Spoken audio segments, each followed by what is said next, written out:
আসসালামু আলাইকুম সুপ্রিয় শিক্ষার্থীবৃন্দ, নিশ্চয়ই তোমরা সবাই ভালো আছো এবং নিরাপদে আছো। প্রতিদিনের মতো আজও আমি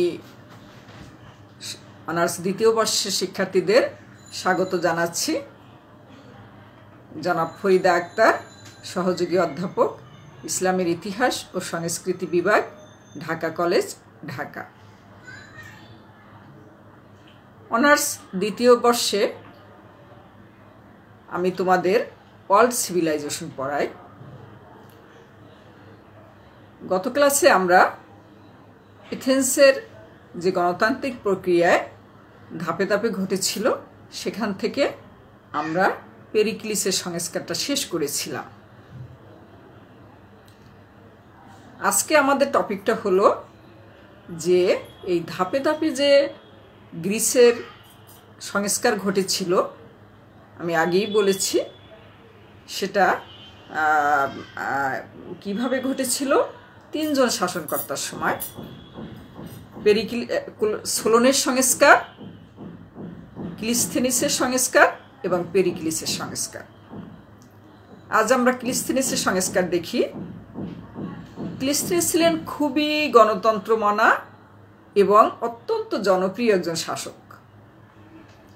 510 খ্রিস্টাব্দে তিনি এথেন্সের সিংহাসনে আরোহণ করেন এবং গণতান্ত্রিক প্রক্রিয়াকে আরও শক্তিশালী এবং গতিশীল করে তোলেন। সোলনের সংস্কারগুলো আমাদের নিশ্চয়ই মনে আছে। তারই ধারাবাহিকতায় আমরা আজকে দেখি যে ক্লিস্থেনিসের সংস্কারগুলা কি ছিল। যেহেতু 3টা ধাপে সংস্কার সাধন হয়েছিল গণতান্ত্রিক প্রক্রিয়ায়, ক্লিস্থেনিসের যে সংস্কারগুলো ছিল তার মধ্যে উল্লেখযোগ্য ছিল যে রাজ্যের সব স্বাধীন নাগরিকদেরকে পূর্ণ নাগরিক অধিকার দেওয়া হলো। এর আগে আমরা দেখেছি যে সবাই কিন্তু পূর্ণ নাগরিক স্বাধীনতা পেতেন না। তো এবার এসে আমরা দেখলাম যে ক্লিস্থেনিস কি করলেন, সমস্ত স্বাধীন নাগরিকদের পূর্ণ নাগরিক স্বাধীনতা দিলেন। 2 নম্বরে কি হলো, সোলন কি করেছিলেন, সমাজকে 4টে শ্রেণীতে বিভক্ত করেছিলেন। তো 4টে শ্রেণীতে বিভক্ত করার ফলে কিন্তু সমস্যা হয়েছিল, নানান রকম জাতিগোষ্ঠীর মধ্যে একটা প্রতিদ্বন্দ্বিতা ছিল। তো এই 4টে শ্রেণীর পরিবর্তে ক্লিস্থেনিস কি করলেন, এথেনীয়দেরকে 10টা জাতিতে বিভক্ত করে দিলেন দ্বন্দ্ব কমানোর জন্য।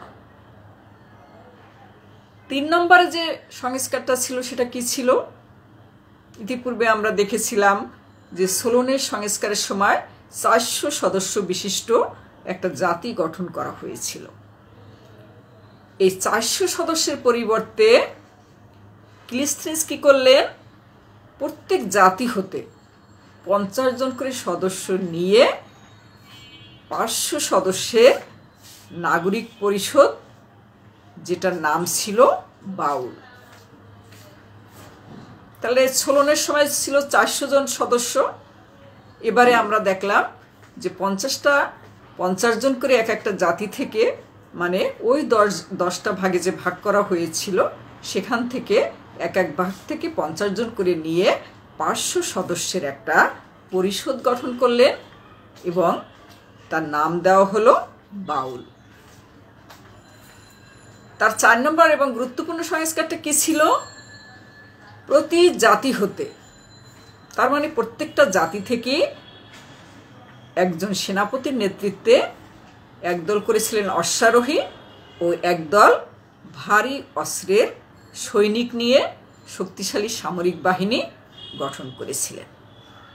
তাহলে যদিও খুব সংক্ষিপ্ত ছিল, মাত্র 4টে সংস্কার সাধন তিনি করেছিলেন গণতান্ত্রিকভাবে, তবে এটা অত্যন্ত গুরুত্বপূর্ণ ছিল এথেনীয়দের জন্য এবং গণতান্ত্রিক প্রক্রিয়াকেও খুব সুদূর প্রসারী করেছিলেন। এভাবে আমরা দেখি যে ধাপে ধাপে যে এগোচ্ছিল তৃতীয় ধাপে কোন শাসনকর্তা ছিলেন?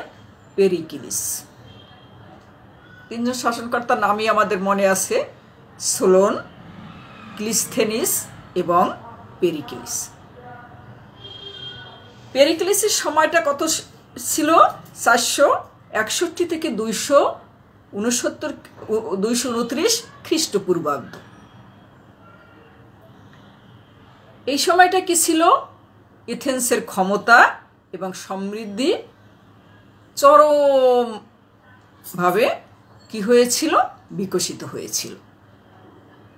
তার মানে গণতান্ত্রিক যে প্রক্রিয়াটা, এথেনীয় যে রাষ্ট্র, সেটার যে সমৃদ্ধি, সেটার যে ক্ষমতা, এটা একদম উচ্চ শিখরে আহরণ করেছিল এবং গণতন্ত্রের চূড়ান্ত বিকাশ লাভ করেছিল। ইতিপূর্বে আমরা কি দেখেছি? যে গ্রিক এবং পারসিক যুদ্ধ চলাকালে ডেলিয়ান লীগ নামে এথেনের নেতৃত্বে যে নৌবাহিনী গঠিত হয়েছিল, তা কি হলো?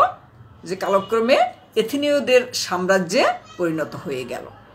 তার মানে এই ডেলিয়ানরাও এথেনীয়দের সাম্রাজ্যভুক্ত হয়ে গেল। তো এখন আমরা দেখব যে এই পেরিক্লিসের যে গুরুত্বপূর্ণ সংস্কারগুলো, সেগুলো কি ছিল। 1 নম্বরে ছিল গণপরিষদ সংক্রান্ত সংস্কার। তোমাদের মনে আছে যে বিশ্বে সর্বপ্রথম গণতন্ত্র প্রতিষ্ঠা হয়েছিল গ্রিসের এথেন্স নগরীতে। তো গণপরিষদ সংক্রান্ত সংস্কারটা কি ছিল? পেরিক্লিসের আমল সাধারণ নাগরিকদের কি ছিল? সংগঠন বা অ্যাসেম্বলি ছিল। এই সাধারণ পরিষদের কাজ কি ছিল? 10 দিন অন্তর গণপরিষদের অধিবেশন বসত। এই যে গণপরিষদ করলেন, এদের মূল কাজ কি ছিল? 10 দিন অন্তর অন্তর এই গণপরিষদের অধিবেশন বসত এবং যে কোনো নাগরিক গণপরিষদে যে কোনো প্রস্তাব পেশ করতে পারতেন এবং সংখ্যাগরিষ্ঠতার ভোটে প্রস্তাব গৃহীত হতো। তাহলে এখন আমরা ক্লিয়ার হয়ে গেলাম যে আসলেই কিন্তু পূর্ণ গণতান্ত্রিক ব্যবস্থা ছিল। এই গণপরিষদে সবাই তাদের নিজস্ব মতামত ব্যক্ত করতে পারতেন, প্রস্তাব দিতে পারতেন এবং প্রস্তাবটা কিভাবে পাশ করত? যে সংখ্যাগরিষ্ঠতার ভিত্তিতে ওই যার প্রস্তাবে যে যত ভোট পেত তার প্রস্তাবটা কার্যকরী হতো। তাহলে এখন আমরা বুঝতেছি যে এথেন্স ধীরে ধীরে গণতন্ত্রের দিক কিন্তু এগোচ্ছে। বিশ্বের ইতিহাসে গণতন্ত্রের দিক এগিয়ে যাচ্ছে। এমনকি রাষ্ট্রীয় উচ্চ পদের যে কোনো নাগরিক প্রার্থী হতে বা নির্বাচিত হতে পারত। উচ্চপদস্থরাও এখানে প্রার্থী হতে পারতেন এখানে। এবং প্রশাসনিক কর্মকর্তা নিয়োগ ও বিচার বিভাগের নিয়ন্ত্রণ ছিল গণপরিষদের দায়িত্ব। এই গণপরিষদের দায়িত্বটা কি ছিল? প্রশাসনিক কর্মকর্তাদেরকে নিয়োগ করা, তাদেরকে নিযুক্ত করতে হবে এবং বিচার বিভাগের নিয়ন্ত্রণ করা ছিল গণপরিষদের মূল দায়িত্ব। ক্লিয়ার? তোমরা বুঝতে পেরেছো? 2 নম্বরে আমরা আসি 500 সদস্যের পরিষদ। 500 পরিষদের কথা আমাদের মনে আছে যে পেরিক্লিস 4টা জাতিগোষ্ঠী বাদ দিয়ে যে 10টা করেছিলেন, সেই এক একটা জাতিগোষ্ঠী থেকে 50 জন সদস্য নিয়ে 500 সদস্যের একটা পরিষদ গঠন করেছিলেন, যেটার নাম দেওয়া হয়েছিল বাউল। গণপরিষদ ছাড়াও গোপন ব্যালটের নির্বাচনে এই 500 জনের একটা পরিষদ ছিল। এখন এদের কি কাজ ছিল? আইন প্রয়োগের কাজ ঠিকমতো হচ্ছে কিনা তা তদারকি করাই ছিল এই পরিষদের কাজ। 4 নম্বরে ছিল জেনারেলদের পরিষদ। এটা কি ছিল? 10 সদস্য বিশিষ্ট জেনারেলদের পরিষদ ছিল খুবই উচ্চ ক্ষমতা সম্পন্ন একটা পরিষদ। এই জেনারেলদের পরিষদটা ছিল খুবই গুরুত্বপূর্ণ এবং অত্যন্ত দায়িত্বশীল একটা ছিল। এদেরকে বিশিষ্ট লোকজনদের নিয়ে 10 জন সদস্য নিয়ে এটা গঠিত হয়েছিল। এভাবে আমরা দেখি আস্তে আস্তে গ্রিস বা এথেন্স গণতন্ত্রের দিকে এগিয়ে গিয়েছিল, যা পৃথিবীর ইতিহাসে একটা উদাহরণ সৃষ্টি করে আছে। তো তোমরা গ্রিসের যে গণতান্ত্রিক প্রক্রিয়াটা এথেন্স থেকে শুরু হয়েছে, সেটা ধাপে ধাপে 3টা ধাপে হয়েছিল। ধাপগুলো তোমরা সবাই জেনেছো। সোলনের সংস্কারের মাধ্যমে, ক্লিসথিনিসের সংস্কারের মাধ্যমে এবং পেরিক্লিসের সংস্কারের মাধ্যমে। আশা করছি তোমরা সবাই বুঝতে পেরেছো। তোমাদের সাথে পরবর্তী ক্লাসে আবার দেখা হবে। তোমরা সবাই ভালো থাকো, সুস্থ থাকো, সুন্দর থাকো, এই প্রত্যাশা শেষ করছি। আল্লাহ হাফেজ।